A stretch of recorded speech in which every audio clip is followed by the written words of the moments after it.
El día de hoy vamos a comenzar a ver el análisis inelástico. Realmente ya lo hemos comenzado a ver, hemos comenzado a ver en las primeras clases de introducción al curso. Entonces, básicamente lo que tenemos que considerar en el análisis inelástico es primero el comportamiento constitutivo del material y luego cómo se distribuye esto e interactúa con los demás materiales en la sección o en el elemento estructural. Existen fallas por corte, no existen fallas por carga axial, pero no son las deseadas en la estructura. Las que son deseadas en la estructura, y hemos visto, son las rótulas a flexión, ¿no? Hay elementos que no pueden desarrollar estas rótulas a flexión, como por ejemplo los muros de acoplamiento, ¿sí?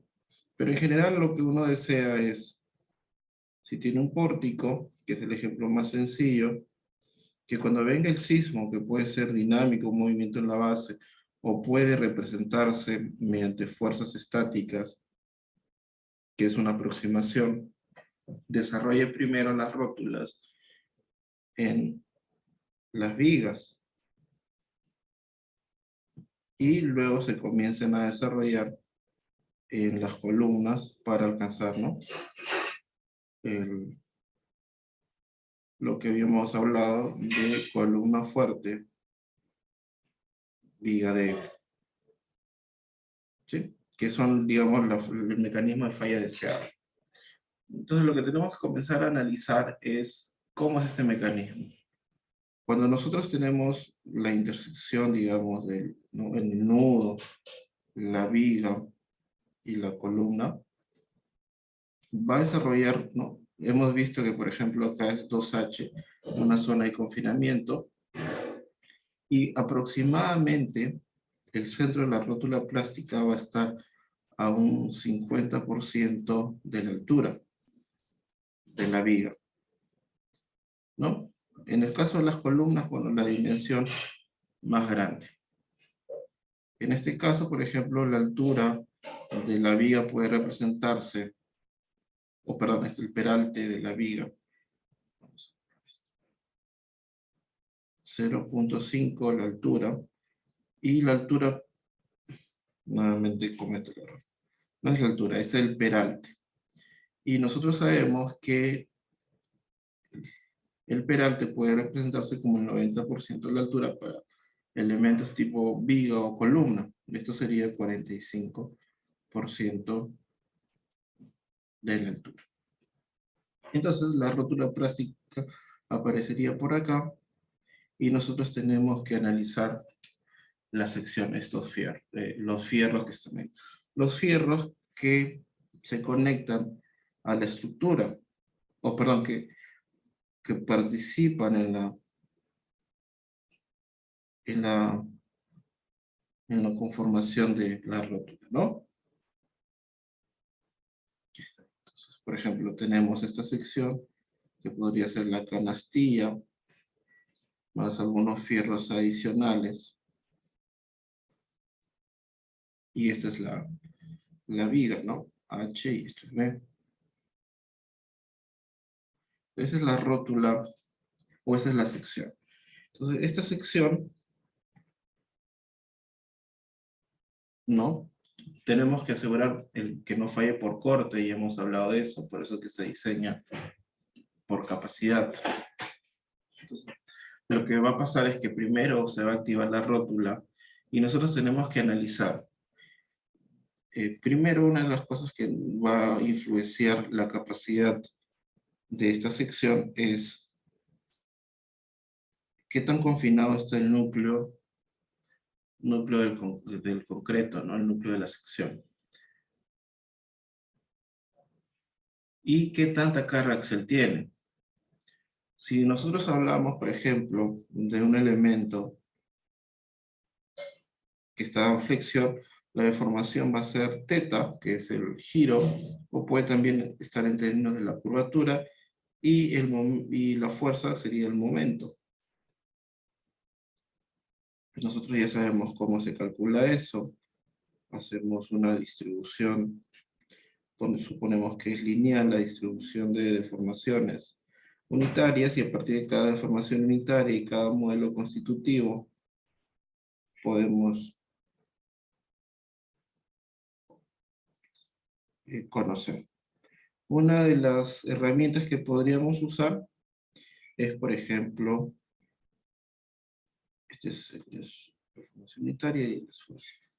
Este es deformación unitaria y el esfuerzo. Este es para el concreto y esto es para el acero. Una de las herramientas que podríamos usar, por ejemplo, de las tantas que hay, incluso ustedes podrían hacer una, es el Section Designer, que vamos a... Lo que hace el Section Designer es básicamente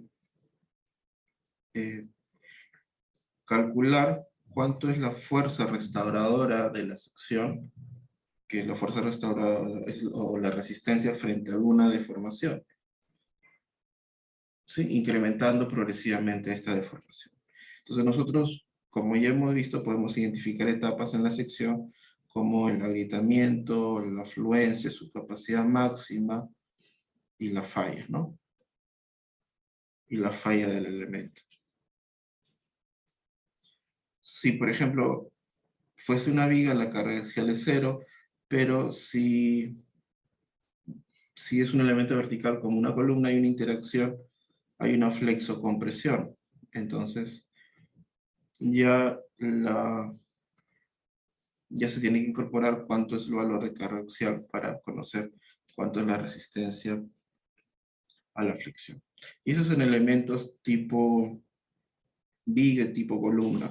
Esto vamos a aprender a cómo se calcula manualmente, pero si, por ejemplo, ustedes tuviesen ya algo más estandarizado, normalizado, digamos un diseño nuevo, quisieran hacer, lo que podrían hacer es tomar aquellos ratios o aquellos parámetros que están estandarizados, por ejemplo, en el FEMA o en el ACC, en esas tablas, ¿sí? Que básicamente lo que hace es normalizar. Si tenemos esta curva, lo que hace es normalizar mediante un modelo o una curva linealizada las distintas etapas, como por ejemplo, este es el punto A, este es el punto B, este es el punto C, este es el punto D, este es el punto E. Entonces podemos identificar una zona elástica. Y una cosa importante que en esta zona de A a B, que es entre comillas elástica, sucede el agrietamiento. Entonces, siendo totalmente estrictos, esta es la parte elástica y lineal, y la parte elástica que consideran los modelos es considerar este elemento, o esta rigidez. Es una rigidez intermedia que representa la rigidez hacia el agrietamiento, un valor entre la rigidez hacia el agrietamiento y hacia la afluencia, que es lo que consideran los modelos en general. Les comentaba a inicio del curso que si estrictamente la estructura está en un rango totalmente lineal y elástico, el amortiguamiento equivalente, ¿no? Debería ser en el orden de 2-3%. Pero como ya hay un daño leve, por supuesto, después del agrietamiento, se considera un amortiguamiento alrededor del 5%. ¿Ya?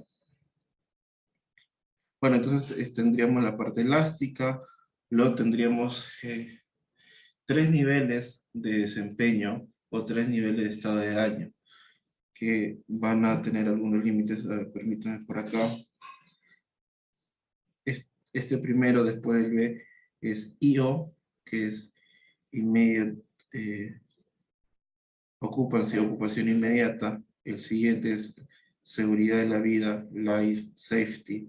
Y el siguiente que está acá es prevención del colapso, collapse prevention.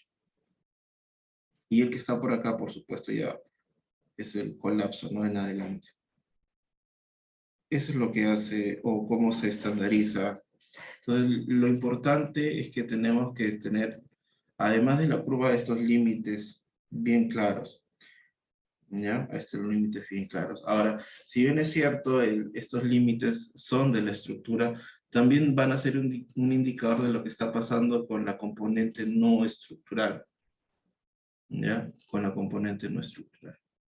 Entonces, esta es una curva de capacidad del elemento que podría ser, por ejemplo, para momento y rotación, podría también para hacer carga axial o carga por frente a la cortante, pero ya los límites y las pendientes variarían. ¿No? Esa es la forma en cómo se estandariza. Principalmente se estudia el concreto armado, pues porque es de varios materiales, pero si es de acero y hay unas consideraciones como por ejemplo pandeos locales, entre otras cosas, ¿no? Dependiendo de la capacidad que tenga tanto el alma como el alma. Pero vamos a hablar del concreto, que es un poco más sencillo que el acero. Y estrictamente, por ejemplo, ustedes van a usar seguramente masivamente el SAP o el ETABS. En esos programas, o el ETABS, lo que usa son una rótula puntual y una rótula repartida. Esta rótula repartida se llama el modelo de fibras. Pero vamos a tratar esto. Vamos a asignar, por ejemplo, tenemos, este es el pórtico.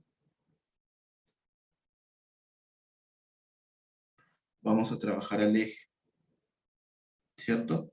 Entonces, sabemos que la rótula, que es 0,45 de H, se va a desarrollar acá. Pero como ustedes modelan, o como se modelan líneas, lo que se tiene que es medir esta distancia, ¿no? De eje a eje, que tendríamos que aumentarle la mitad de la dimensión de la columna. ¿Ya? Hasta acá, chicos, consultas. Todo claro, continúo. Doctor, esa simplificación que hace como un modelo tetralineal es simplemente para reducir procesos de cálculos, ¿no? Porque cuando se considera, creo, un modelo constitutivo es como una curva más definida, creo, ¿no? Claro, claro. Acá lo que hay que entender, cuando usas sol, hay que diferenciar los micromodelos de los macromodelos. Lo que estamos hablando acá es un macromodelo, cuando le asignamos ya los lugares de falla y que se activen obviamente cuando se registre cierta fuerza o supere las resistencias de cada nivel. En el caso de usar los modelos constitutivos, básicamente es usar los modelos de fibra o los modelos de elementos finitos, que va a usar estrictamente los modelos a partir de los modelos constitutivos, ¿no? El manejo estándar que se tiene del análisis no lineal es concentrar el daño en rótulas. Entonces, cuando modelan, por ejemplo, ustedes van a tener que asignar a este punto o a este punto las rótulas, como por ejemplo en las vigas son las rótulas M3 y en las columnas son las rótulas PM2, M3. Y ya estás induciendo a que el daño se concentre ahí. A diferencia de los modelos de elementos finitos o modelos de rótulas o de fibras, perdón, que no necesitas asignar tú la rótula, sino que el análisis lo va a hacer en cada estación o en cada segmento o discretizado del elemento. Y solo va a identificar dónde se desarrolla la rótula.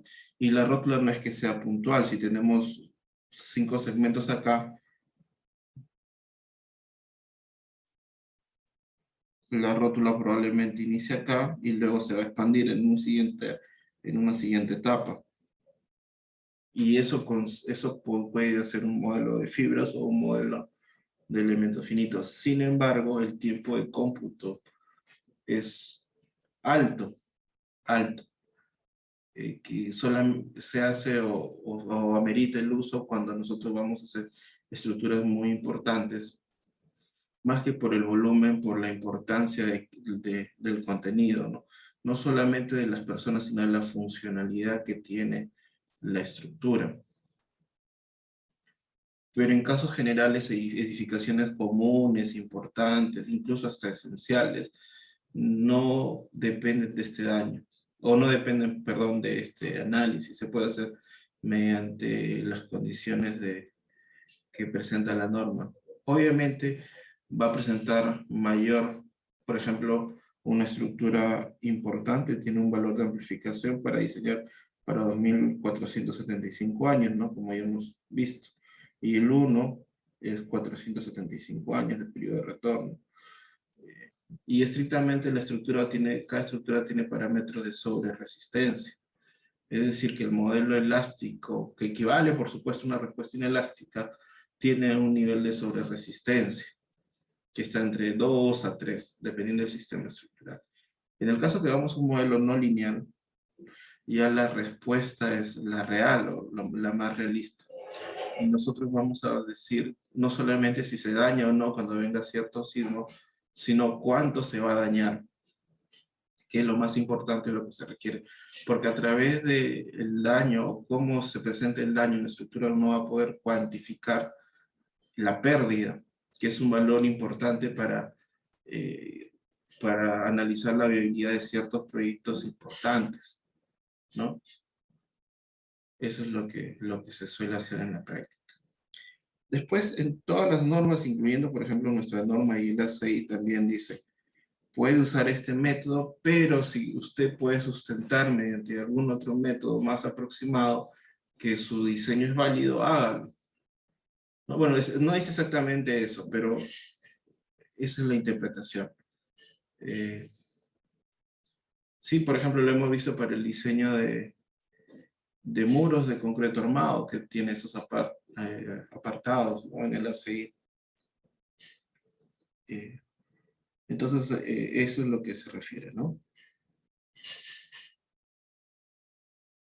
Si nosotros quisiéramos analizar una estructura que, por ejemplo, existente, que se haya diseñado antes de normas sismoresistentes, antes de que, ¿no? De que se establecieran normas sismoresistentes, podríamos, por ejemplo, obtener que se van a desarrollar rótulas por corte, y también deberíamos insertar esas rótulas por corte, ¿no? Básicamente la rótula por corte, ¿no? Que sería la deformación y el corte, así como se hace para la albañilería, por ejemplo, ¿no?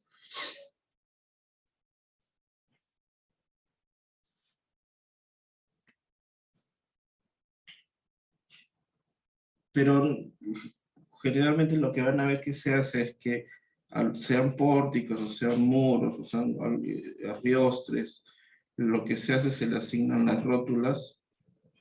Eso es lo que van a ver ahora, ¿no? En estas, y se le asignan las rótulas, y por ejemplo, esta es una rótula M3, esta es una PM2 M3, si estuviera tridimensionalmente diseñada, esta es una rótula P. Van a ver. Y lo que se tiene que hacer, o cuando ustedes vayan a evaluar una estructura, mira, yo permito que la rótula, por ejemplo, la rótula de rotación y momento, trabaje, desarrolle, pero imagínate que en cierto paso, para cierta demanda, tú tienes este nivel de rotación y este nivel de momento.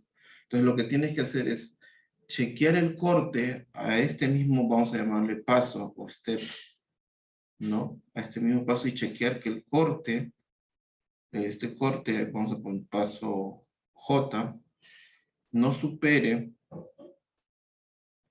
que el cortante nominal. Si ha ocurrido que este corte en este paso es mayor o igual, significa que el modelo deja de ser válido, porque el modelo ya a partir de ese instante no va a desarrollar mecanismo o rótula de flexión, sino va a fallar por corte, y todo lo que sigue después de esto va a ser en vano, porque no va a representar al modelo eh, realmente. Entonces hay que tener cuidado con eso. Consultas hasta acá, muchachos.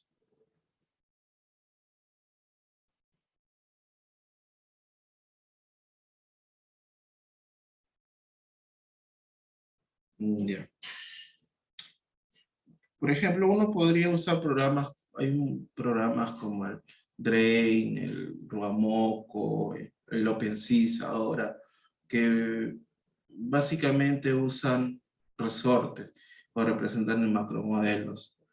Si tenemos, por ejemplo, una viga, uno tiene una viga, y una viga puede representar un brazo rígido, un resorte acá, otro resorte, y acá, vamos a borrar por acá, y acá puede ser un resorte de corte, ¿sí? ¿Por qué? Porque son los lugares más probables de falla. En el caso de una viga, ¿qué tenemos? Que los estribos están más concentrados y tenemos mayor momento. Entonces acá es donde se va a inducir la falla por flexión. Y en el centro, como los estribos están más separados, y no es que el corte sea mayor, sino que el corte es uniforme. Va a ser la zona que va a tender a fallar por corte. Entonces nosotros podemos representar mediante macromodelos o resortes la no linealidad de los elementos. Entonces, a pesar que, por ejemplo, que nosotros vemos que se analiza un área como un muro, no es que sea que se analicen los elementos finitos necesariamente. Podemos representar un muro a través del comportamiento no lineal, por ejemplo. Tenemos que los muros tienen, estoy exagerando, sus elementos de borde. Entonces, podemos representar un muro que tenga sus resortes, su rotación, que están conectados a un elemento rígido, y el alma que está acá desarrolla corte. Y ya tenemos representado nuestro muro a través de macromodelos, ¿no? Macromodelos. Ahora, lo que estamos representando son las curvas de capacidad de tanto las rótulas por corte, rótulas por fricción. Y no es que esté mal, es perfecto. Pero eso nos va a servir solamente para un análisis estático. Cuando hagamos un análisis dinámico, como ver cargas y descargas, lo que tenemos que saber o conocer cuáles son los comportamientos de la estructura. Entonces, básicamente lo que se va a analizar en un modelo histerético, vamos a poner rotación o deformación y cortante, es la pendiente de descarga. Tú tienes, esta es la pendiente, esta es la zona de fluencia, esta es la cortante de fluencia, y este es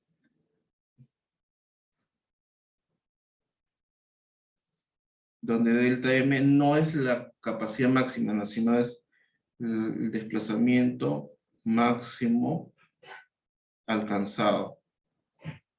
¿Qué quiero decir con esto? Que de repente puede estar por acá la falla, pero es la respuesta de la historia, en toda la historia, que es la mayor. Porque como tenemos, ¿no? Imagínense que ocurre esto, tenemos un pico y de ahí tenemos otro pico y de ahí, ¿no? El desplazamiento máximo es este, por ejemplo. Porque va a disminuir, va a aumentar, entonces, porque los ciclos no son estacionarios.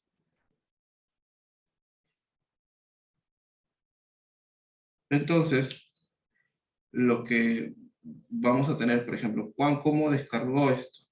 Esta pendiente de descarga, voy a llamarle KR, es generalmente la pendiente por mu.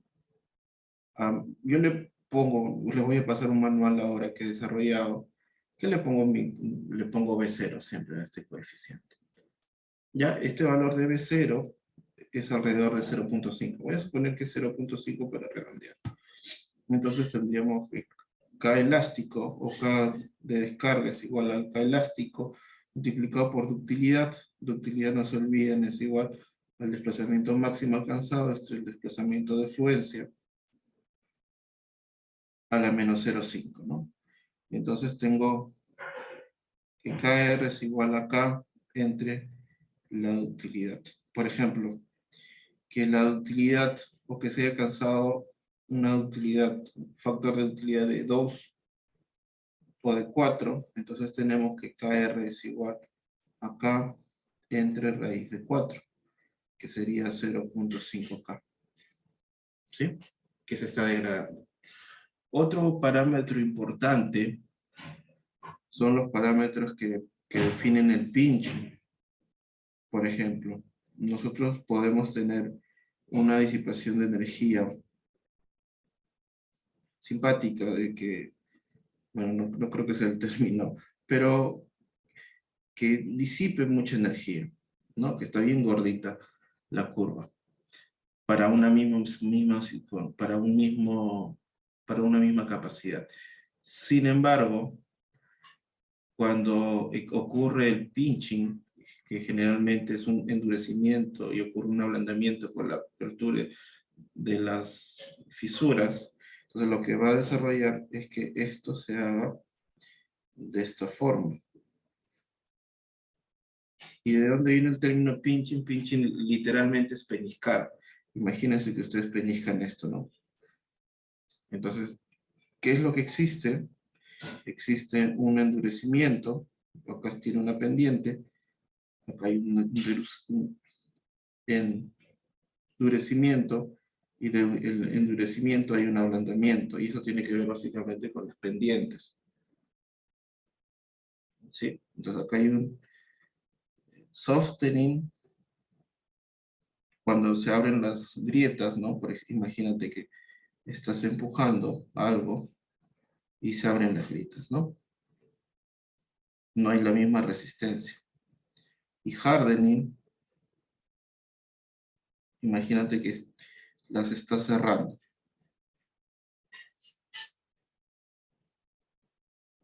Ya cuando lo estás, ¿no? Cuando está el softening, digamos, tienes este mecanismo resistente, y cuando lo estás empujando tienes todo, entonces aumenta la rigidez por sección, que es otro parámetro importante.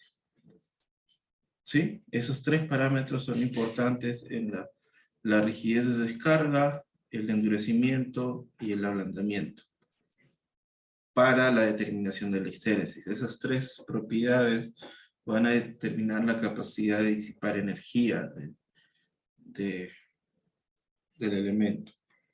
Entonces, las reglas histeréticas se asignan a los resortes, ¿no? Existen diversos tipos de histéresis y se le asigna de acuerdo al comportamiento. Hay unas que tienen más reglas que otras, ¿no?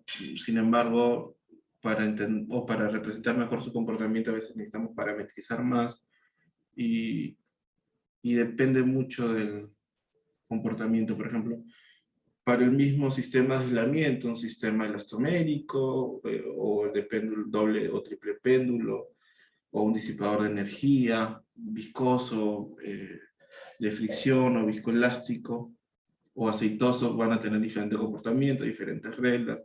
Entonces esto es lo que cambia. Pero al final los macromodelos, tanto, por ejemplo, si analizamos la dinámica de las estructuras, también vamos a poder representarlas mediante resortes. Imagínense, vamos a colocar, para hacerlo sencillo nada más, un pórtico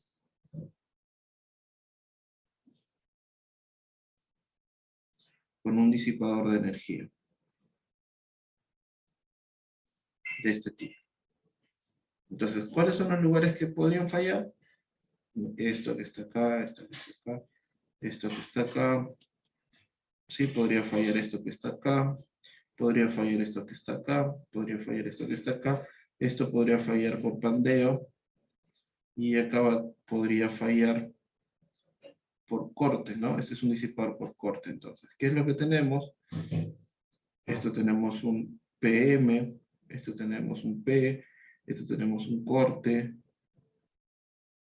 acá tenemos un M, diferentes rótulos. Pero al final, por ejemplo, esto básicamente va a ser lo siguiente. Si hablamos del pórtico, tenemos conectado en paralelo, ¿no? Tenemos el nudo entre I, J, el nudo I es un resorte que es el resorte del pórtico,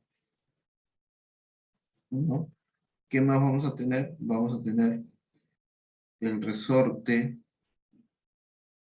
vamos a tener el resorte del disipador.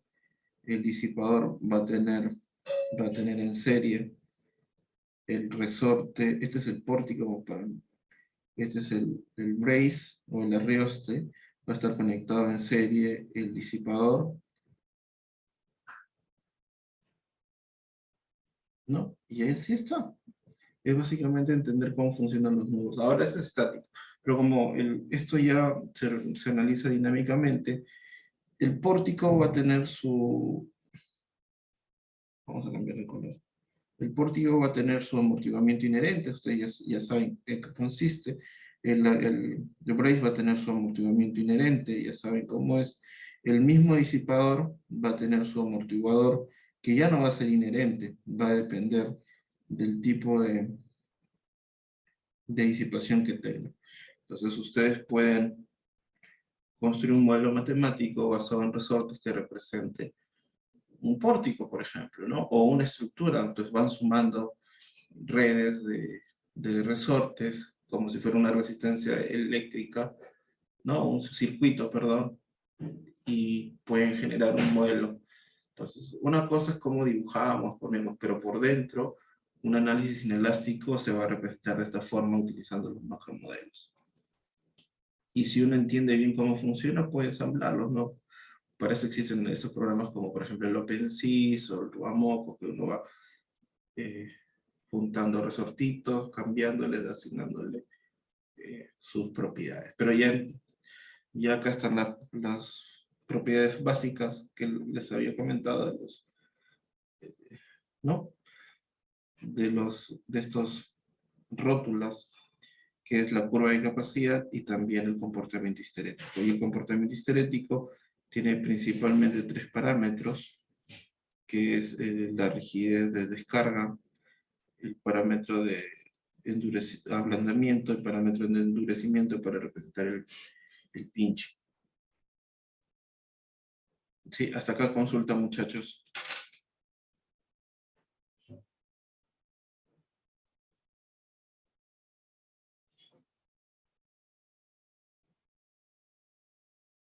Doctor, una consulta. Ese modelo histerético representa la respuesta de toda la estructura global, ¿correcto? No, representa el de un resorte. Si tú quieres modelar todo Ah, esto, ya. puedes Y, representar. Lo que puedes hacer, por supuesto, es todo esto se puede representar como un sistema de número de libertad equivalente. Y este resorte lo puedes representar también como una histeresis equivalente. ok, doctor, sí, es que esa era la duda que tenía, ¿no? Pensaba que como representaba capaz toda la estructura, después había que hacer simplificaciones para llevarlo a los nudos, pero me dice que No, no, representa no. de los nudos directamente, ¿no? Claro, porque la rótula es la falla de la sección. Ahora, puedes hacerla concentrada o puedes hacerla distribuida, o sea, lo correcto es distribuir, hacer el análisis de toda la sección, pero lo que nosotros hacemos por simplicidad es concentrar la falla acá, en el centro de la rótula. Ok, doctor, gracias. Listo. Entonces, de esa forma podemos representar inelásticamente a la estructura. Ya sabemos la histéresis, ya sabemos las reglas. Ahora nos falta introducir las fuerzas o el sismo, ¿no? El sismo.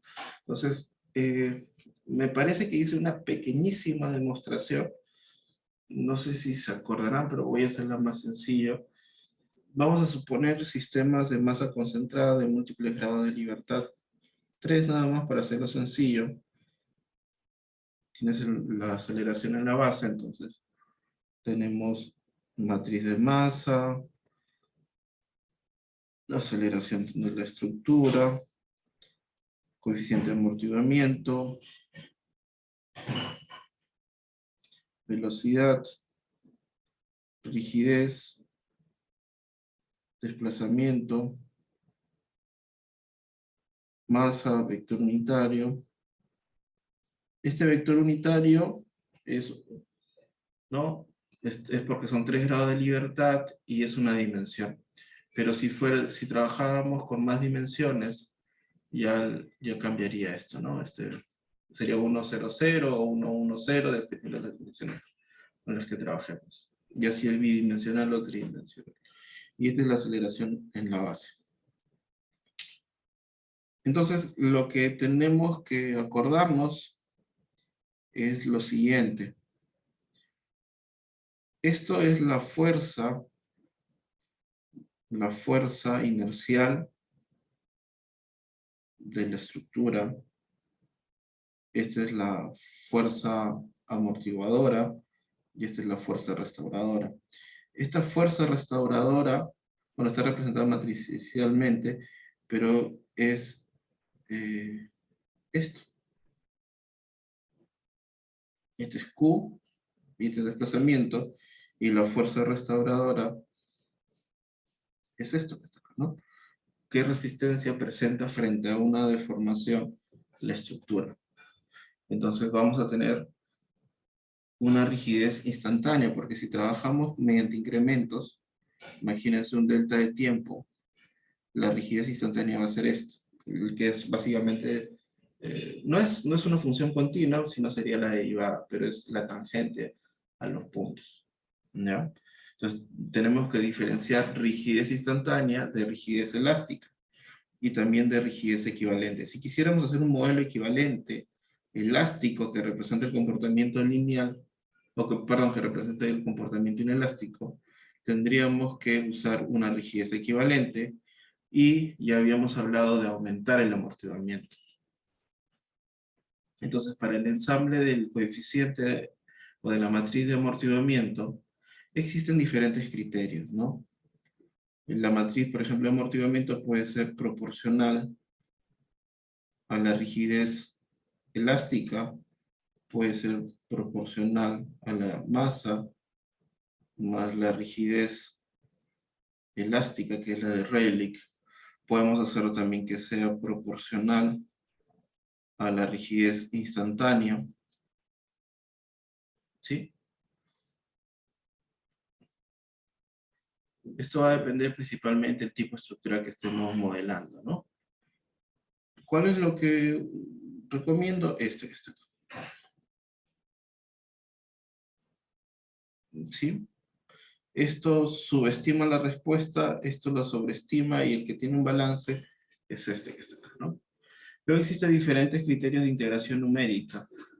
El más estable, pero demora más, es el Newmark modificado, pero existen otros como por ejemplo el operator splitting, que ya son integraciones numéricas un poquito más sofisticadas, ¿no? Que disminuye el tiempo de cómputo. Pero bueno, cualquiera de los métodos podemos integrar la respuesta. Entonces, cuando hacíamos este ejercicio, separábamos la masa, teníamos la fuerza inercial, ¿no? Que es la masa, vamos a poner masa 2 por la aceleración 2, más la aceleración en la base. Después, ¿qué más teníamos? La fuerza restauradora, que K2 por X2 menos X1. ¿Qué más teníamos? La fuerza amortiguadora. Y por otra parte teníamos, esta es la interacción que tiene con el piso superior, que básicamente es, ¿no?, la rigidez X3 menos X2, C3 X3 menos X2. Hay una interacción en la respuesta, ¿no?, con los pisos adyacentes, con X3 y con X1, para obtener la respuesta en X2. ¿Ya? ¿Qué es lo que podemos observar?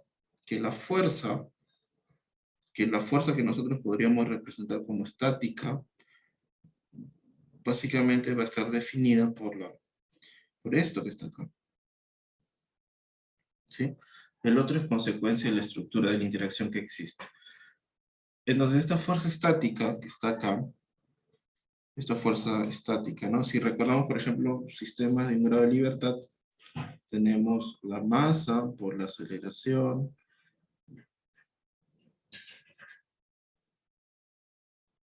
¿no? Entonces, ¿qué tenemos? Que K por X más X es igual menos masa.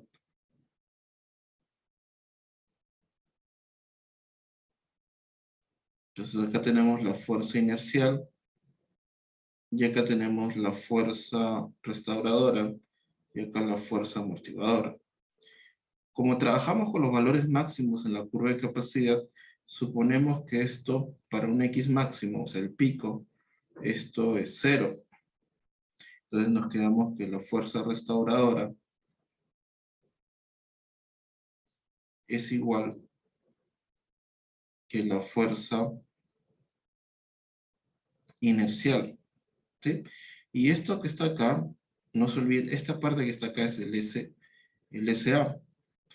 Entonces, para un sistema de libertad, tenemos que la fuerza restauradora prende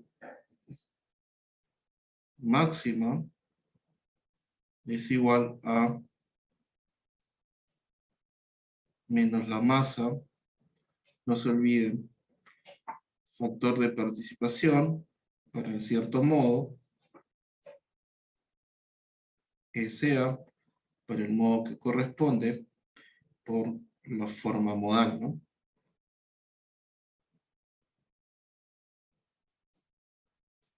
Eh, bueno, este es un sistema de la libertad, pero podemos hacer eso. En un sistema de varios grados de libertad,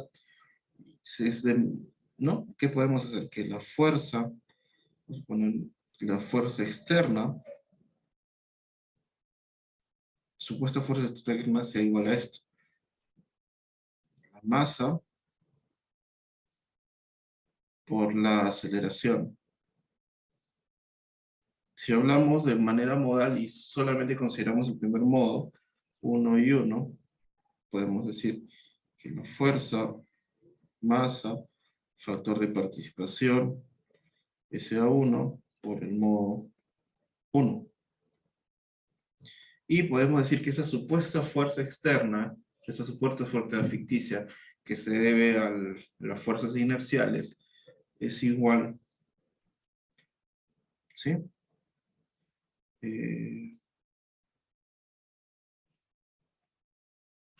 Vamos a poner F1, F2, F3, igual a la masa, M1, M2, M3, acá está en 0.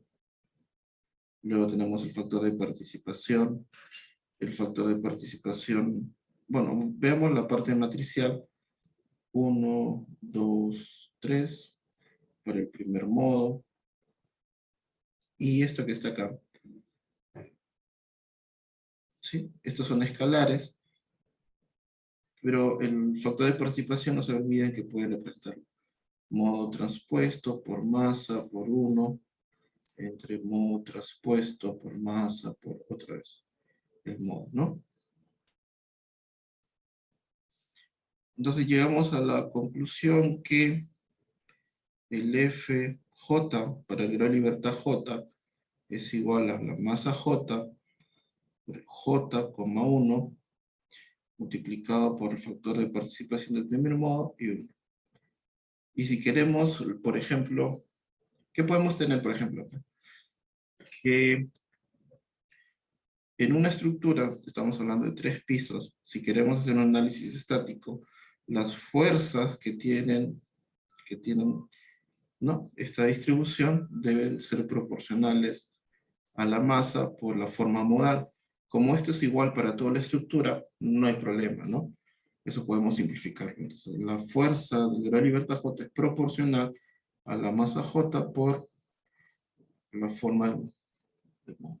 Y si queremos la cortante en la base es la sumatoria de todo esto, entonces tenemos sumatoria de masa J desde J igual a 1 hasta N. ¿Sí? Y si queremos introducir esto, vamos a poder tener una relación. La cortante basal es igual a SA1, y acá nos va a salir masa, esto al cuadrado, y abajo sumatorio de masa, J,1 al cuadrado. De J igual a 1 hasta N, J igual a 1 hasta N. Sí, eso es lo que habíamos hecho en la primera parte. Entonces, la forma estática de la estructura se puede representar mediante el análisis modal. Eso siempre y cuando se garantice que la forma modal, a pesar de que haya daño, y la estructura deje de ser inelástica, se conserva. Y sería válido usar estos elementos. Y eso está perfecto cuando diseñamos estructuras nuevas, ¿no? Porque al diseñar estructuras nuevas, nosotros vamos a poder diseñarlas bien, ¿no? Que cumplan las reglas, todo.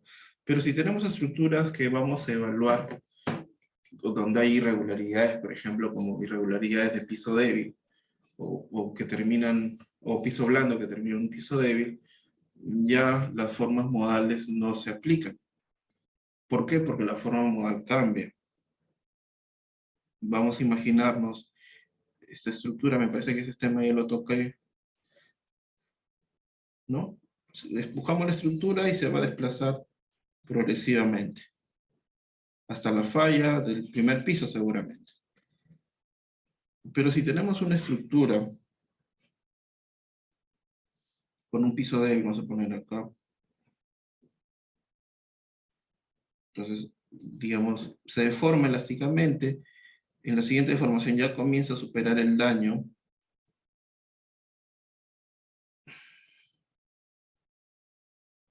vamos a hacerlo más derecho.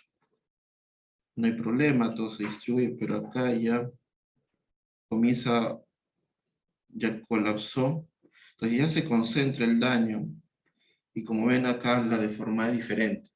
Si la deformada es diferente, obviamente el modo es diferente para un comportamiento equivalente. Entonces ya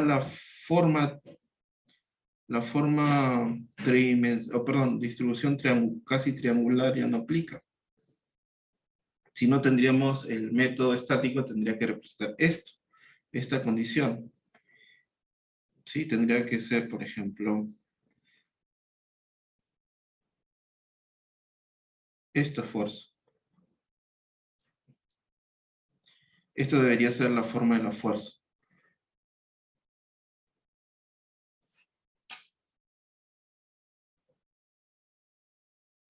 ¿Consultas hasta acá, chicos?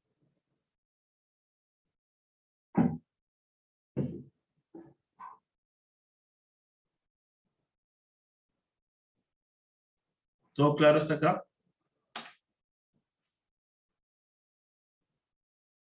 Muchachos, ¿están ahí? Sí, ingeniero. ¿Todo claro hasta acá? Cierto. Sí, no se olviden que la sexta práctica viene esto. Y va a ser individual. Ya, vamos a tomarnos un receso. Entonces, no siempre tenemos que guiarnos cuando les toque hacer evaluación de estructuras vulnerables o con irregularidades, el método estático, elástico o inelástico incluso, es el más aproximado. Lo más correcto es que hagan un pushover adaptivo o un análisis dinámico. Ahora, en el consumo de tiempo, yo considero que el análisis dinámico es un poquito más complejo, pero el consumo de cómputo no es mucho más grande que hacer un pushover adaptivo, ¿no? ¿No? Listo. Entonces, cuando ustedes modelen las estructuras, van a tener que representar el comportamiento inelástico de alguna forma, utilizando elementos finitos, con los modelos constitutivos o con los macromodelos, como son los resortitos, ¿no? Al final lo que hace uno, por ejemplo, si trabaja con los programas comerciales como el SAP o el ETAP, si usan macromodelos, vas a tener la estructura en dos estados. o en dos fases. La parte elástica y la parte inelástica, que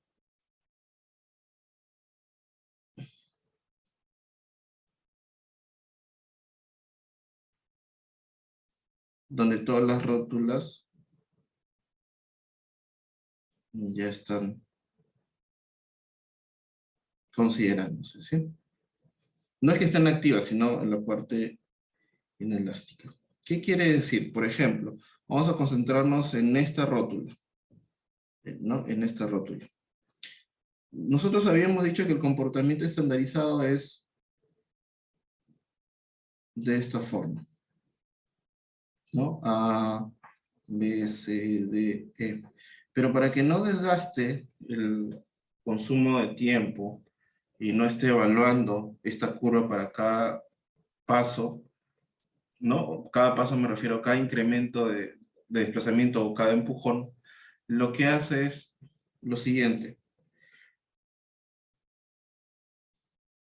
Se normaliza o se desfasa esto que está acá y se hace que el origen sea esto, de tal forma que nos quede así. A, B, C, D, y E. Acá está la deformación y acá hay una fuerza, ¿no? Entonces, ¿qué es lo que quiere decir? Que cuando no se supere el límite de fuerza resistente o la fuerza de fluencia, básicamente, lo que va a pasar es que la estructura va a hacer su análisis normal, su análisis matricial, ¿no? Su estática, como ya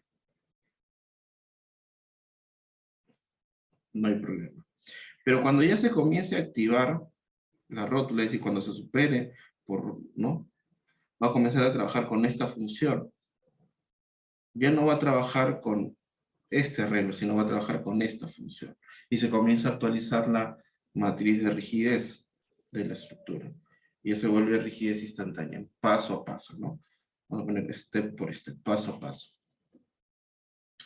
Eso es lo que va a hacer la estructura, ¿sí? Y acá hay una parte importante, que es esta etapa. Si estamos analizando acá la fluencia y sabemos que va a haber una ocurrencia de un agrietamiento, entonces acá debe suceder el agrietamiento, pero no, el agrietamiento lo va a considerar como la etapa elástica. Entonces lo que podría hacer o darse acá es que va a haber un salto importante. Imagínense en la curva, no están midiendo el desplazamiento en el techo y la cortante basal. En la primera fase, que es la elástica, es una línea. Ustedes ya saben eso. Y para el mismo nivel de fuerza, que es la de fluencia, lo que podría pasar es lo siguiente. No se olviden que la curva de capacidad es hasta acá, agrietamiento y fluencia, ¿no? Y por acá está. Entonces, en la misma etapa, si nos dice, vamos a poner, si nos dice que calculas tras la fluencia, entonces para un mismo nivel de fuerza va a haber un desfase en desplazamientos, ¿sí? Si consideramos la fase elástica va a haber este desplazamiento, pero cuando en el siguiente paso, cuando ya comienza a activarse la rótula, va a haber este desplazamiento, porque ya va a usar las funciones. Entonces tenemos un desfase. ¿Por qué? Porque los modelos no consideran el agrietamiento, sino de frente a la fluencia.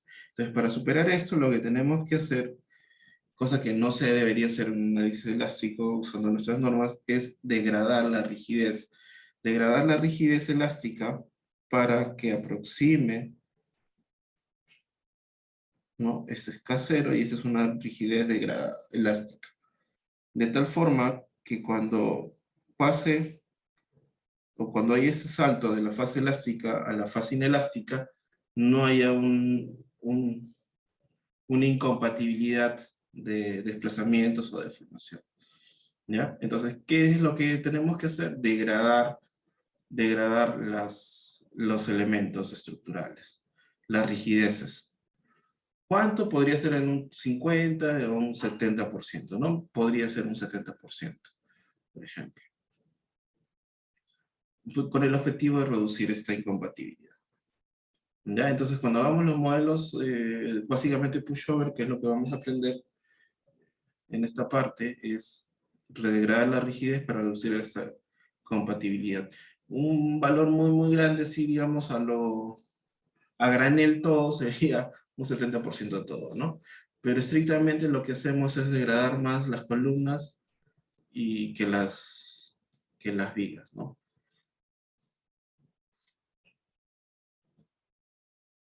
¿Listo? Entonces, ¿hasta acá alguna consulta?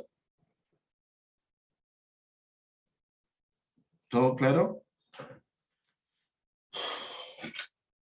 Todo claro, doctor. Listo. Vamos a, ya para no aburrirnos más, vamos a entrar con una pequeña, uy, eso no quería, un pequeño ejercicio con el programa SAP 2000, la sección o la parte de Section Design. Entonces, no siempre se van a encontrar cosas como concreto armado, podrían haber cosas mixtas. Recuerdo que alguna vez me tocó hacer el análisis de una sección compuesta, de una columna con un concreto de baja resistencia, con un elemento de acero, de esta forma. Que es uno que aquí. Y aquí estaba, ¿no? Este es 2, 3. Y esto es el eje. Es una sección compuesta, ¿no? Constructivamente acá hay conectores de corte para asegurar la transferencia, que funcionen ambas. Y era para un reforzamiento. Si uno quiere usar el método directo en este programa, no se puede. Entonces, lo que hay que hacer es calcular las rótulas y tienes la sección y colocarle y asignarle manualmente las rótulas, como les había comentado. Y eso es lo que se hizo. Esta herramienta del Section Designer ayuda mucho para lograr ese objetivo. Vamos a trabajar. Bueno, ahí está con nuevo. Vamos a ver. Sí, en blanco. Vamos a definir una... Bueno, la elección de materiales es importante. Vamos a elegir un concreto de 210, que son 3000 PSI. Y el acero de grado 60, acero, arriba, ahí está grado 60, ahí está. Ok. Vamos a definir una sección. Lo vamos a Frame Section, New Property, y vamos acá Other. Y acá está Section Design. Entonces seleccionamos la base del material, 210, ponemos una viga, vamos a poner una sección nada más, sección 1, y que es una columna o chequeamos, ¿no? Podemos poner lo que uno desee. Vamos a comenzar, que no haga la parte del diseño, lo ponemos acá Section Designer, y tenemos acá la sección, ¿no? Podríamos trabajar con este lienzo, vamos acá a preferencias y acá está, ¿no? Cada cuánto quieres ¿no? Vamos a poner acá de repente 10 centímetros, 10 centímetros, y acá 0,5, 5 centímetros, acá vamos a poner 25, por acá la separación, ¿cuántas separaciones queremos? Vamos a ponerle 4, para que, ¿no? A ver, vamos a ver.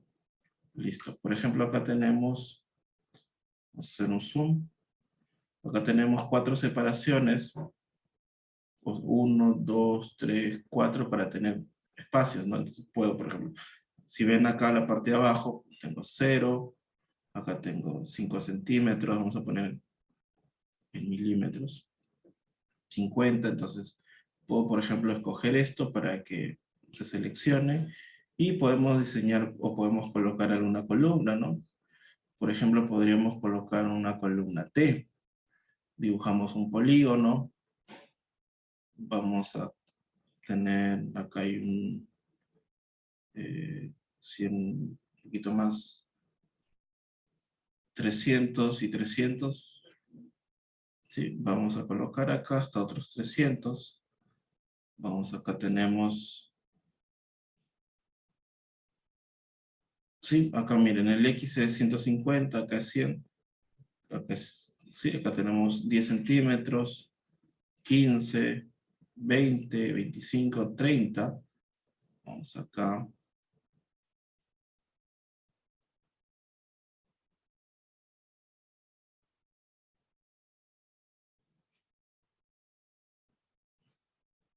Y acá le vamos a colocar, vamos a escapar.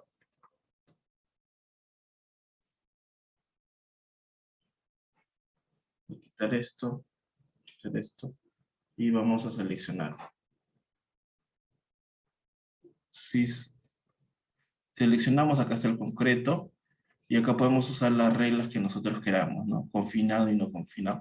Esto se hace con el propósito, por ejemplo, si tú quieres, tienes tu sección, tienes tu estribo, le puedes ir adentro que esté el concreto confinado y acá el no confinado. Ya vamos a suponer que todo es confinado. Acá está el confinado. Acá están las reglas, ¿no? Acá está, miren, el hub, el tipo de espaciamiento que les dije que es importante, vamos a poner 150, y ahí cambian las reglas, ¿no? Ahora, ¿qué es lo que sucede? A veces nos va a tocar momentos en que no podemos, o que los concretos, por ejemplo, vamos con sacar diamantina, y eso le va a pasar bastante, si se dedican a esto, van a sacar diamantina y les sale un concreto de 150, 120. No significa que la estructura, bueno, no sirve, ¿no? Sino hay que hacerle una evaluación más concienzuda. Entonces, tienen que hacer su evaluación, por supuesto, hacer su modelo, y lo que necesitan es modelar ese concreto, pero no van a usar estas reglas de Mander. Ya les mostré en clases pasadas que hay, hay modelos más adecuados porque los concretos de menor resistencia son menos frágiles, ¿no? Ligeramente dúctiles. Por ejemplo, les había dicho, o habíamos visto, ¿no? Concreto de 210, pero concreto de 100, por ejemplo, de este tipo, ¿no? Entonces no podríamos considerar las mismas reglas. Entonces podemos manipular estas reglas que están acá, ¿sí? Hasta que nos cumpla alguna, o podríamos definir manualmente el material y asignarle su modelo constitutivo. Por ejemplo, si obtenemos, después de hacer un experimento de unas diamantinas y saber su curva de esfuerzo de formación. ¿Ya? Entonces, esa opción tenemos. Después podemos asignarle los fierros. Acá están los fierros. El set de fierros, por ejemplo. ¿Qué fierros van a colocar? Yo le voy a hacer lo más sencillo. Voy a colocarle acá un fierro. Ahora vamos a poner este que está acá. Otro fierro.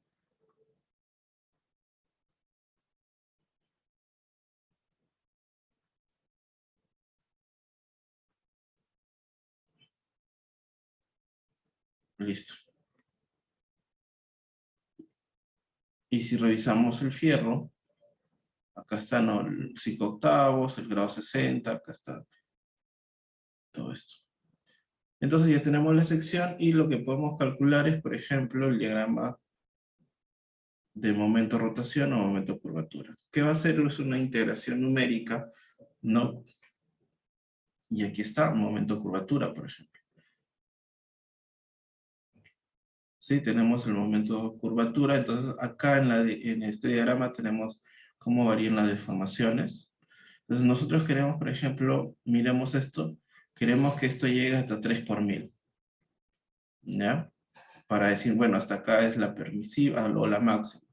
Si usted mira el punto rojo, llega a este punto, es 1%, menos, menos, menos, menos, menos, menos, menos, Acá está. Acá está más o menos 3 por 1000, que sería la resistencia al concreto. ¿Por qué tiene mayor deformación? Porque le hemos puesto que está más confinado, ¿no? Por ejemplo, le hemos puesto acá que está confinado, pero si le colocamos sin confinamiento, ¿ok? Y luego volvemos a hacer esta integración, vemos, ¿sí? Cómo cambia. Y cambia un montón. Por acá está. Sí, el confinamiento, como les digo, va a hacer que tenga mayor utilidad la sección. Entonces eso se refleja en este modelo. ¿Sí? Entonces lo que voy a hacer acá es, dependiendo del tipo concreto, yo voy a cortar la sección. Entonces, si yo tengo un material raro o una sección rara, para comenzar tengo que tener en cuenta cuáles son los ejes locales o globales, ¿no? Todo comienza acá. Todo esto es, acá es 0 y acá va aumentando. ¿Sí? Entonces vamos a ver, por ejemplo, esto voy a ponerlo prestado. Ya, vamos a ver esto que es. Esta es la interacción. ¿Está? Entonces, vamos a analizar, por ejemplo, si quiero un modelo de fibras, acá está.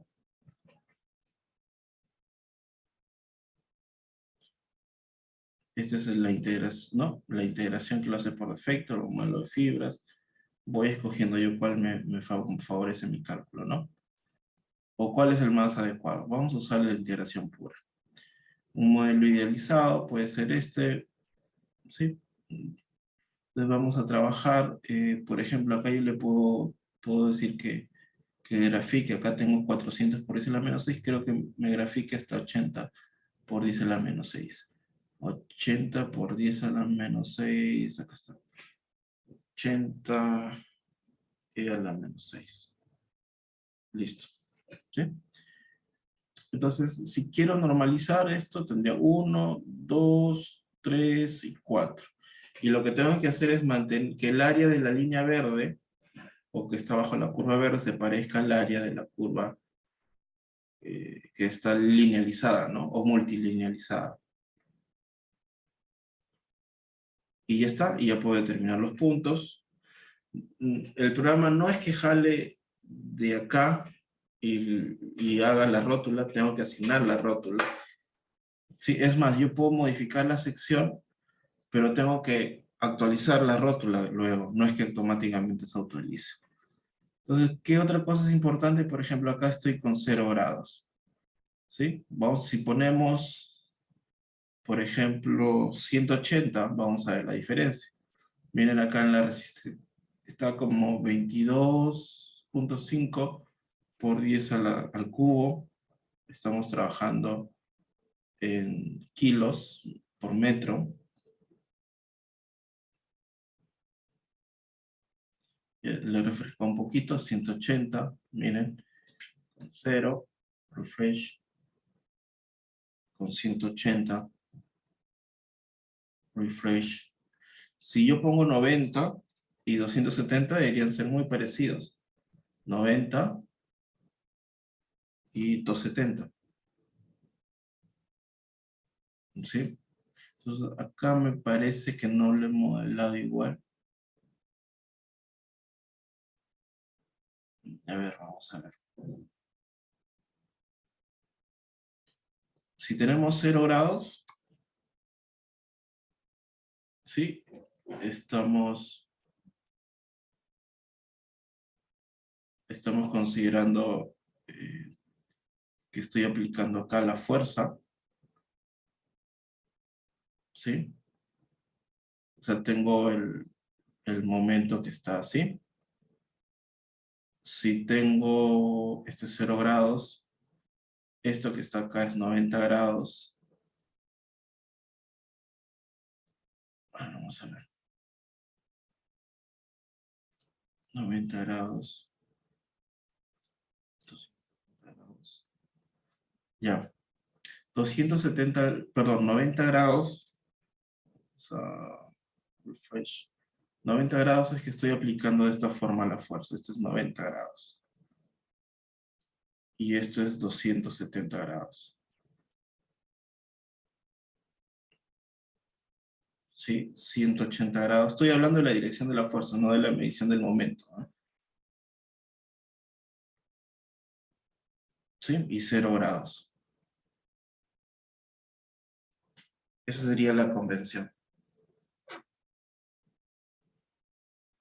Ya, y lo podemos notar por esta curvatura. No es lo mismo 90 grados que 270 grados, ¿no? La falla es distinta. Refresh. Ahora vamos a calcular 90 grados y lo que vamos a hacer es aumentar la carga axial. Acá dice tensión es positiva, entonces vamos a ponerle la compresión. La compresión vamos a suponer 1500 kilos.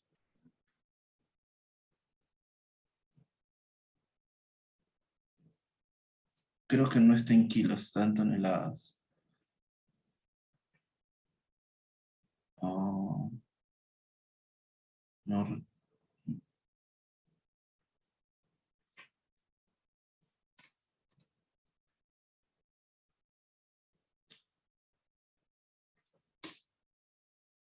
Sí, ahí vemos. Me parece que está en toneladas. Está. A ver, vamos a poner todo. Ah, sí, acá está, miren chicos, tonelada. Vamos a poner tonelada metro. Ya está. Hoy hemos hablado acá 90 grados. Refresh. Y acá le aumentamos, ¿no? -1. Refresh. -2. Refresh. -20. Refresh. ¿Sí? Aumenta. Pero si pongo mucho, ya es la falla frágil, ¿no? Acuérdense cuando tenemos este nuestro diagrama de interacción. Si trabajo en este rango de fuerzas, no hay problema. Pero si coloco ya en esta fuerza, las fuerzas más allá del límite de balance, del punto de balance, o falla balanceada, ocurre la falla frágil, que es lo que está ocurriendo acá. Entonces, con esto podría crear las rótulas, momento-rotación. Creo las rótulas momento-rotación, y luego lo que hago es desfasarlas, ¿no? Y obviamente este valor es importante. Y con eso puedo crear las rótulas. Entonces, cuando defino las rótulas, acá puedo colocar más materiales incluso. Puedo colocar, por ejemplo, un elemento de cero, miren, le he puesto cualquier cosa, ¿no? Obviamente también me va a hacer cualquier cosa, pero ya ven la influencia de esta sección. Puedo darle la forma necesaria para que esté rotada de la forma que les había presentado, que era, ¿no? Esto que está acá. Obviamente es un modelo que está considerando que hay una interacción perfecta acá. Entonces lo que tendríamos que analizar es ver si en la historia del incremento de cargas para determinar la curva de capacidad, esta cortante que aparece acá no ocasiona que la interacción total entre las secciones falle, o que se interrumpa, perdón, ¿no? Que es importante verificar. Entonces ya con eso creo que ustedes pueden tener una idea más clara. Uy, no lo guardé. Bueno, está registrado. Una vez que tengan esto que está acá ya definido, ustedes podrían, por ejemplo, definir sus rótulas. Dan acá secciones, hinge properties, y acá usan cero, concreto, definido por el usuario, alguna cosa rara. Concreto armado, ustedes pueden usar carga axial, corte 2, la rótula que ustedes. Por ejemplo, para la viga, el momento 3, y acá es donde se introduce lo que les había dicho, ¿no? Puedes hacer que sea simétrico o no simétrico el tipo de, ¿no? Si es no simétrico, la parte, el cuadrante positivo es diferente al cuadrante negativo y se puede alterar. Pero si es simétrico, ya solamente introducimos el cuadrante positivo. Ahora, ¿qué es lo que se quiere? ¿Momento de rotación o momento de curvatura? Pones la longitud del hinge, ¿no? La longitud de la rótula. lo puedes poner, esto es lo que necesitamos multiplicar. A ver, tenemos esta sección, tenemos este es el radio de curvatura, tenemos la curvatura. Sí, lo que necesitamos es multiplicar por esta longitud para obtener la rotación, ¿no? Esta rotación. Entonces, la curvatura por la longitud del hinge nos da. Usualmente lo que vamos a tomar es los 45 de la altura. Y con eso tenemos la rotación. ¿Sí? O pueden colocarle rotación acá simplemente. No se olviden que si es rotación ya está en radianes, ¿no? Si fuera momento de curvatura, acá puede ser relativo y esto colocan en porcentaje del frame, ¿sí? 10% considera, ¿no? El 10% de esto que está acá. No se olviden también, muchachos, que una cosa es el frame y otra cosa es la luz libre de la viga, ¿no? Es diferente. Considerar eso. Yo usualmente pongo rotación para no tener problemas, entonces trabajo con estos valores. Ahora, recordar que esto está normalizado, ¿no? Y necesita un factor, scale factor. Y ya con eso se le da valor, ¿no? Acá y acá le das el valor que corresponde. Y acá le pones los límites. ¿Se acuerdan que habíamos hablado? Esta es la fase inelástica, IO, LF, Life Safety, y acá Collapse Prevention. Estos límites se establecen acá, ¿no? Y con eso se va a marcar de acuerdo a los colorcitos que ustedes deseen. Bueno, de acuerdo a se marcan las rótulas con los diferentes colores. Y así pueden declarar, pues pueden crear varias rótulas. Las rótulas usualmente que se usan son las M, las P, las PM, M2, M3, el cortante. Sí, son las que usualmente se usan. Ahora, ustedes pueden definir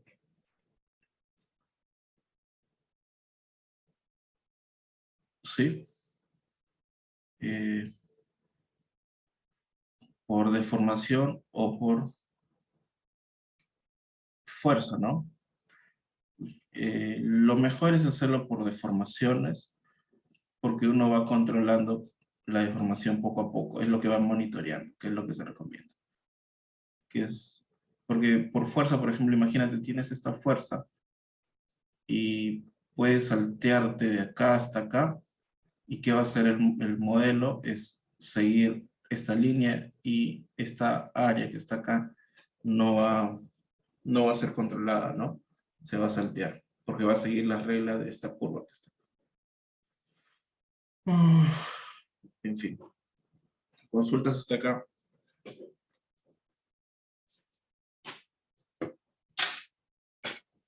Muchachos, consultas.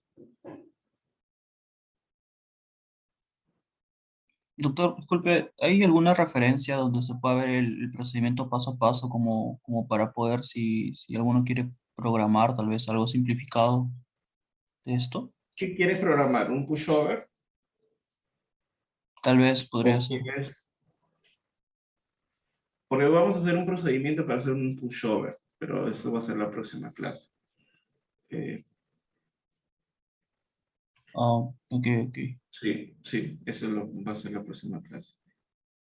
Pero lo que me interesa ahora es que entiendan los fundamentos, ¿no? Entonces, cuando uno también podría, vamos a hacer una estructura nueva, pero que tenga que ya tenga los frames,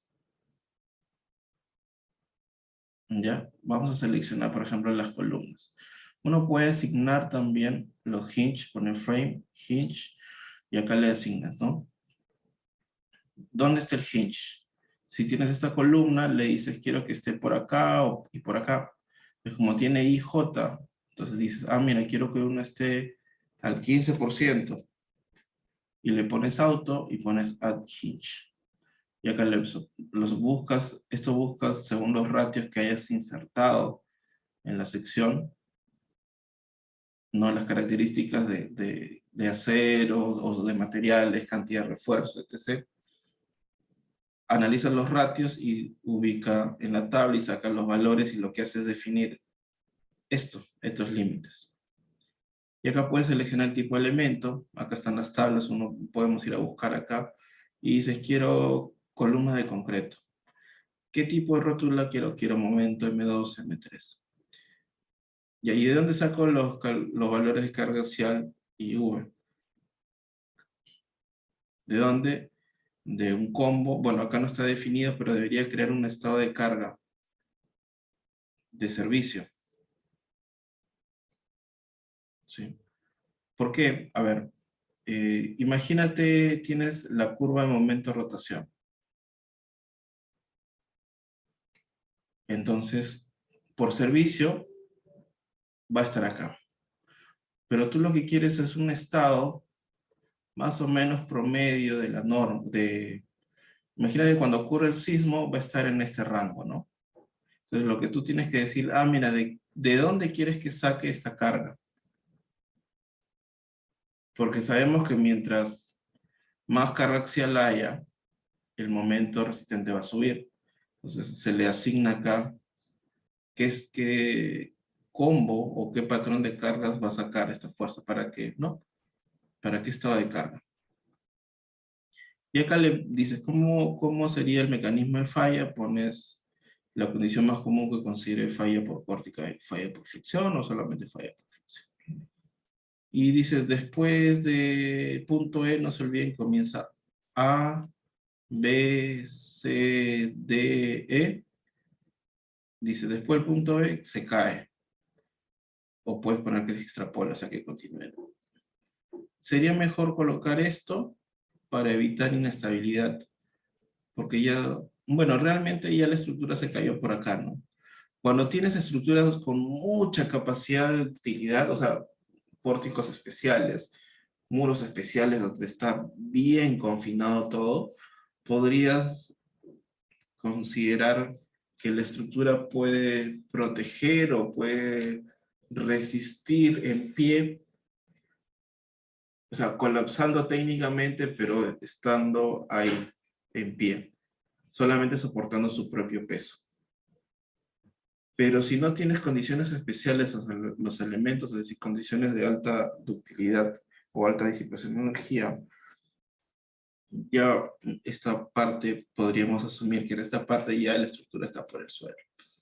Ya, entonces no, yo creo que para las estructuras que tenemos todavía no podemos considerar acá algún tipo de protección. Acá ya se perdió totalmente la protección y estaría de más hacer este análisis. O sea, es mi punto de vista, ¿no? Pero matemáticamente sí, pues el modelo podría correr pues hasta deformaciones inmensas, ¿no? Porque así está hecho el modelo matemático. Pero no tendría por qué, no tendría sentido hacer eso. Y le asignan y lo que va a hacer el programa, a partir de las características que uno ha definido de la sección, ¡pum!, le va a asignar una rótula y yo digo, mira, al otro extremo, como es J, va a estar a un 85%. Adhiero el hinge, le pongo el mismo, si es que es aplicable, y le pongo OK.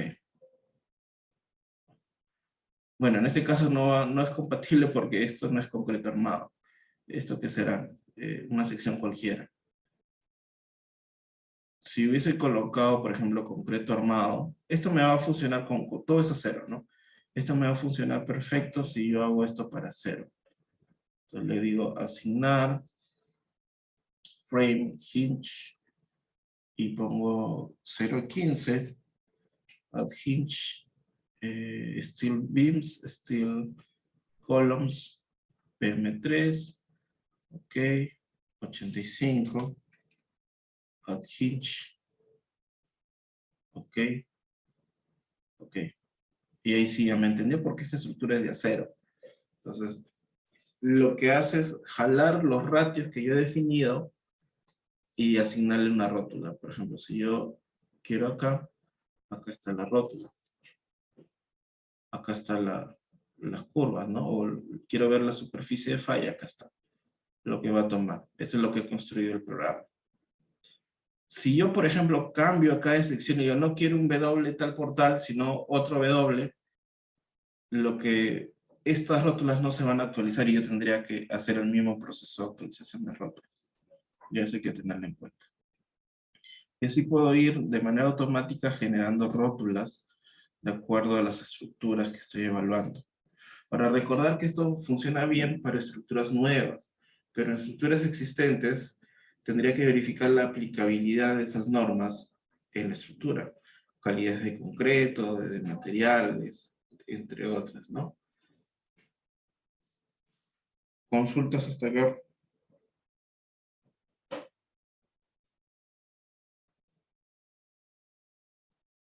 Muchachos.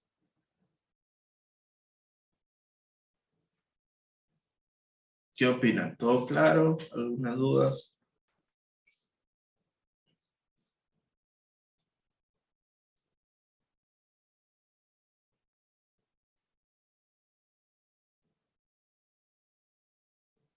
¿Qué me dicen, chicos? Doctor, disculpe, justo ahora estaba googleándolo. Hay un procedimiento que se llama plasticidad concentrada de Giberson. Está relacionado, es una simplificación. Ujú. Sí, sí, como le dijo, podemos usar el modelo de fibras o la plasticidad concentrada. Hay un programa que se llama, me parece un poquito más completo para esta parte inelástica, que es el Seismostruct. Tiene incluso eh, eh, algún estudiante me dijo que era, yo no he manejado, o sea, conozco el programa, pero no lo he usado mucho. Más he usado programas, este programa comercial y otros que, como el Estera y otros que hemos hecho nosotros en el laboratorio. Pero este programa, por lo que he visto y un poco lo he manipulado, es un poquito más completo. Este que está acá. Ahí estamos, plasticidad concentrada, plasticidad distribuida, y podríamos. Acá también podemos asignar o construir un modelo de fibras, por ejemplo. Asignar hinge.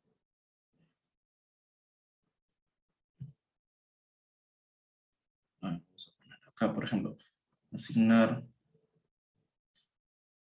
hinge.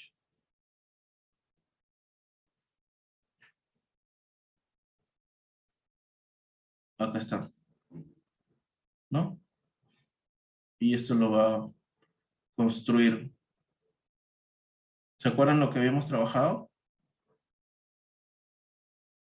Esto lo va a construir con eso. Lo va a jalar la data y lo va a construir con Caltrans o JTG, que ya es una plasticidad distribuida, ¿no? O podrías usar elementos finitos. Por ejemplo, el programa de Estera lo que usa son de fibras a través de multiresortes. Uno no le asigna la rótula, sino lo que le asigna es la sección con los fierros, puede ser columna o viga, y lo que hace es distribuir en pequeñas secciones y considerar que cada elemento es un resortito. Entonces, en el plano se secciona por fibras, digamos, ¿no? Y cada fibra, tanto el concreto como el acero, tiene un resortito. Tiene un resortito de capacidad y, por supuesto, tiene la regla de histéresis. Y eso es una mejora en el análisis. También en la eficiencia de cómputo. Por eso que me gustaría trabajar con ustedes el Estela también, este semestre. ¿Alguna consulta adicional? Doctor, esos resortes están en el plano, ¿no? ¿O están fuera del plano? Están fuera del plano. Ah, o sea, es como una capa y sobre otra capa y las dos capas están conectadas por esos resortes. No, no, no. Es como, a ver, tú tienes una sección y tú tienes, perdón, tienes un elemento y tienes secciones, en teoría infinitas secciones, ¿no? Pero como no es continuo, sino tienes por tramos. Entonces, como se va a tener una distribución, por ejemplo, de momentos, lo que va analizando, tienes esta fuerza, entonces lo que hace es calcular, considerando diferentes resortes, las curvas de capacidad. Imagínate estas curvas de capacidad de 3 líneas, ¿no? Que sean diferentes. 1, 2, 3. 1, 2, 3. Entonces lo que va haciendo es va evaluando línea por línea y va viendo cuál se activa primero, ¿no? Que es plasticidad distribuida. En vez de esto, por ejemplo, estos programas concentran toda la rótula en un punto. Y nosotros asignamos este comportamiento de la rótula. En cambio, con el modelo por fibras repito, la distribución del daño es más realista y también nos aligera el cálculo de las rótulas. Ok, doctor, ¿Sí? gracias. Sí, sí, ya me quedó más claro. Gracias. Bueno, entonces ahí nos quedamos, si no hay más preguntas, nos quedamos ahí, muchachos. Nos vemos el viernes, entonces el viernes no se olviden que tienen que entregar bueno, espero ya estén haciéndolo y terminar su trabajo, ¿no? Vamos a hacer las primeras 2 horas o primera hora y media el ejercicio de pushover o un análisis por desempeño y las siguientes 2 horas terminar su práctica, ¿no? Que es grupal, sobre cimentaciones, usando el SAFe. Listo, muchachos. Ok, Nos ingeniero. quedamos ahí. Gracias. Hasta luego.